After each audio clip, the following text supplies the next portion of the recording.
രാധേ രാധേ കൃഷ്ണ. നമുക്കിന്ന് അഹല്യാസ്തുതിയുടെ അർത്ഥമൊന്ന് നോക്കാം. ഓരോ വരികളായിട്ടെടുത്ത് ചൊല്ലുന്നില്ല. നമ്മളെപ്പോലെ സാധാരണക്കാരായുള്ളവർ നാമം ചൊല്ലുമ്പോൾ നമ്മുടെ ഉള്ളിൽ വരേണ്ട കുറച്ചർത്ഥം.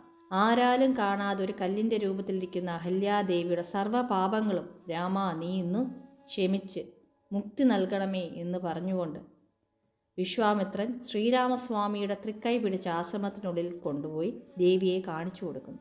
ശിലാരൂപത്തിലിരിക്കുന്ന അഹല്യാദേവിയെ ശ്രീരാമചന്ദ്രൻ വണങ്ങുന്നു. അദ്ദേഹത്തിൻ്റെ പാദം ആ കല്ലിൻ്റെ ഒരറ്റത്ത് പതുക്കെ തൊട്ടതും അഹല്യാദേവിക്ക് ശ്രീരാമചന്ദ്രനെ കാണാൻ കഴിഞ്ഞു. അതായത് ശിലാരൂപത്തിൽ നിന്നും പുറത്തു വന്നിരിക്കുന്നു ദേവി. ഏതു ശാപത്തിൽ നിന്നും രക്ഷിക്കാൻ കഴിവുള്ള ശ്രീരാമനെ അഹല്യാദേവി കാണുകയാണ്.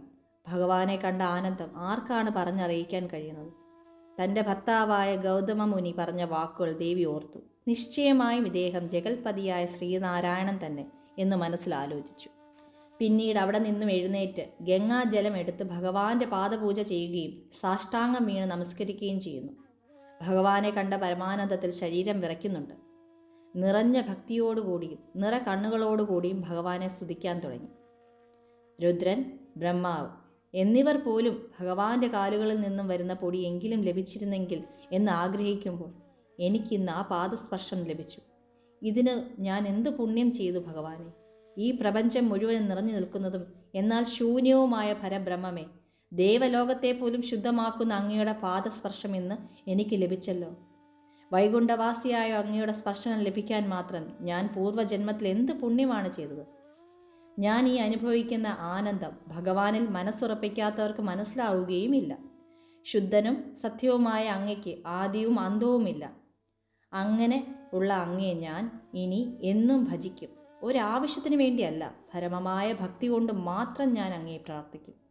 വേദങ്ങളിൽ ആരുടെ പാദമാണോ തിരയുന്നത്, ആരുടെ നാഭിയിൽ നിന്നാണോ ബ്രഹ്മാവ് ഉത്ഭവിക്കുന്നത്, ആരെയാണോ മഹാദേവൻ ജപിക്കുന്നത്, ആ പരബ്രഹ്മത്തെ ഞാനിതാ നിത്യവും വണങ്ങുന്നു.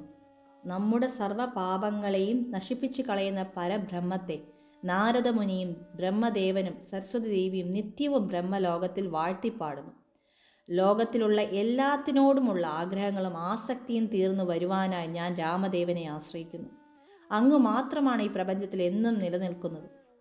ജീവനുള്ളതിലും ജീവനില്ലാത്തതിലും ഒക്കെ ഗുരുവും കാരുണ്യവാനുമായ അങ്ങ് ഇടയ്ക്കൊക്കെ ഓരോ മനുഷ്യരൂപം എടുത്തു വരും, ഞങ്ങളെപ്പോലുള്ള പാപികളെ കൈപിടിച്ചുയർത്താൻ. അങ്ങനെയുള്ള അങ്ങയെ ഞാൻ നിത്യവും ഭക്തിയോടുകൂടി ഭജിക്കുന്നു. പൂർണ്ണരൂപമുള്ള അങ്ങ് ഓരോ കർത്തവ്യങ്ങൾ ചെയ്യാൻ ഭേദരൂപങ്ങൾ എടുക്കുന്നു. അതായത് സൃഷ്ടിക്ക് വേണ്ടി ബ്രഹ്മദേവനും മഹാവിഷ്ണുവായ സ്ഥിതിക്ക് വേണ്ടിയും സംഹാരത്തിന് വേണ്ടി മഹാദേവനുമാകുന്നു. ഈ മായാലോകത്ത് നിന്ന് നോക്കുമ്പോൾ വിവിധ ഭേദങ്ങളായി കാണുന്നു, എന്നാൽ എല്ലാം അങ്ങ് തന്നെ. ഏതു ഗുണത്തിലുള്ള രൂപം കൈകൊണ്ടാലും അങ്ങ് നിർഗുണനാണ്. അതായത് രജോ തമോ സദ്ഗുണങ്ങളായിട്ടുള്ളവയിൽ അങ്ങ് തന്നെയാണുള്ളത്. എന്നാൽ അങ്ങയ്ക്ക് ഈ ഗുണങ്ങളൊന്നും ബാധിക്കുന്നുമില്ല. മാനവും അപമാനവും ഏൽക്കാത്ത, അതായത് വ്യക്തിബോധമില്ലാത്ത മഹർഷിമാരാൽ അങ്ങ് എപ്പോഴും വാഴ്ത്തപ്പെടുന്നു. ഈ ജഗത്തും അങ്ങ് തന്നെ. ഈ ജഗത്തിൽ ആദ്യം ഉണ്ടായതും അങ്ങ് തന്നെ. ഈ ജഗത്തിൽ ഉള്ളവർക്ക് ആശ്രയവും അങ്ങ് തന്നെ. എല്ലാ ജീവജാലകങ്ങളും അങ്ങയുടെ സൃഷ്ടിയാണ്. എന്നാൽ ഒന്നിനോടും ഒരു പ്രത്യേക മമതയില്ല. എല്ലാത്തിനും സാക്ഷിയായി നിൽക്കുന്നതും അങ്ങ് തന്നെ. അങ്ങയോട് ഭക്തിയാൽ ഉണ്ടാകുന്ന പരമാനന്ദം വാക്കുകളാൽ വിവരിക്കാൻ പറ്റുന്നതല്ലല്ലോ. ഈ മായാലോകത്തിരിക്കുന്നതുകൊണ്ട് അങ്ങയുടെ യഥാർത്ഥ ഭക്തർക്ക് പോലും അങ്ങയുടെ മാഹാത്മ്യം ശരിക്കും മനസ്സിലാകുന്നില്ലല്ലോ. ഈ പ്രപഞ്ചത്തിന് പുറത്തും അകത്തും എന്നിലും നിറഞ്ഞിരിക്കുന്ന അങ്ങാണല്ലോ പരബ്രഹ്മാവേ. സർവഗുണങ്ങളുള്ള മായാദേവിയെ ഉപയോഗിച്ച് ഭഗവാനെ നീ സൃഷ്ടി നടത്തുന്നു. അങ്ങനെ ഭേദഗുണങ്ങളോടുകൂടിയ സർവ്വ സൃഷ്ടികളിലും അങ്ങ് തന്നെയാണല്ലോ ജീവാത്മാവായി കുടികൊള്ളുന്നതും. ഭക്തിയുള്ളവർക്ക് മുക്തിയും അങ്ങയിൽ ലയിച്ചിരിക്കുന്നവർക്ക് മോക്ഷവും, ഭൗതിക ആഗ്രഹങ്ങൾ ആവശ്യപ്പെടുന്നവർക്ക് ഐശ്വര്യവും, സിദ്ധികളെ ആഗ്രഹിക്കുന്നവർക്ക് സിദ്ധികളും അങ്ങ് കൊടുക്കുന്നുവല്ലോ. ഇത്രയുമൊക്കെയായ അങ്ങയെ അജ്ഞാനത്താലും മായയാലും അന്ധയായ ഈ ഞാൻ എങ്ങനെ അറിയാനാണ്? അങ്ങയുടെ തത്വം എന്താണെന്നറിയാത്ത എനിക്ക് അങ്ങയെ ഭക്തിയോടുകൂടി ഭജിക്കാൻ മാത്രമേ അറിയൂ. അല്ലാതെ ഒന്നും എനിക്കറിയില്ല. ഏതൊരവസ്ഥയിലാണ് ഞാൻ കഴിയുന്നതെങ്കിലും ഭഗവാനെ, നിന്നെ സ്മരിക്കാത്തൊരു നിമിഷം പോലും എനിക്കുണ്ടാകരുതേ. അങ്ങയോടുള്ള ഭക്തി എപ്പോഴും എന്നിൽ നിറച്ചു തരണമേ രാമ. ഞാൻ എൻ്റെ സർവ്വകർമ്മങ്ങളും ഭഗവാനെ നിൻ്റെ കാൽക്കൽ സമർപ്പിക്കുന്നു. ഞാൻ ചെയ്തു പോയിട്ടുള്ള സർവ്വ പാപങ്ങളും ക്ഷമിച്ച് അങ്ങ് എന്നോടൊപ്പം എക്കാലത്തും ഉണ്ടാകണമേ. അങ്ങനെ ബ്രഹ്മദേവന്റെ മകളായ അഹല്യാദേവി പ്രാർത്ഥിച്ചുകൊണ്ട് പവിത്രയായി ഭർത്താവായ ഗൗതമ മുനിയോടൊപ്പം പോയി സുഖമായി ജീവിച്ചു.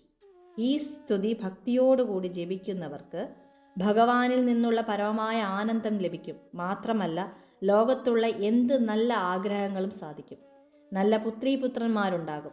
മഹാപാപങ്ങൾ പോലും, ഉദാഹരണത്തിന് ഗുരുപത്നിയെ മോഹിച്ചവർ, ബ്രാഹ്മണഹത്യ ചെയ്തവർ, മാതാപിതാക്കളെ കൊന്നവർ, സ്വർണം മോഷ്ടിച്ചവർ, മദ്യപാനികൾ, അങ്ങനെ സർവ പാപങ്ങളും ചെയ്തു നടന്നവർ പിന്നീട് ക്ഷമയർപ്പിച്ച് ഭഗവാനെ ഉള്ളിൽ കണ്ടുകൊണ്ട് ഈ സ്തുതി ഭക്തിയോടെ ജപിച്ചാൽ അവരെ പോലും ഭഗവാൻ ശുദ്ധമാക്കിയെടുക്കും. ഇത്രയും മഹാപാപികളെ പോലും ഭഗവാൻ കൈപിടിച്ചുയർത്തുന്നുവെങ്കിൽ പിന്നെ പറയാനുണ്ടോ നല്ല മനസ്സുള്ളവരുടെ കാര്യം? സത്യമായും മോക്ഷം ഉറപ്പ്.